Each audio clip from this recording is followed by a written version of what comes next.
How to create your own effects on TikTok. Hi guys, welcome to our channel. Let's begin. In this video, I will guide you on how you can create your own effects on TikTok. For that, you want to open up any web browser and search for TikTok Effect House.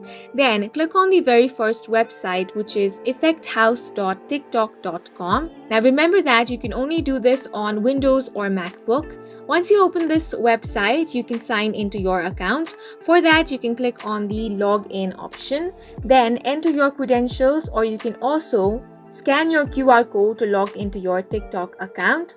Now, Effect House is a powerful AI tool that makes it easy to create, publish, and share high-quality augmented effects for TikTok.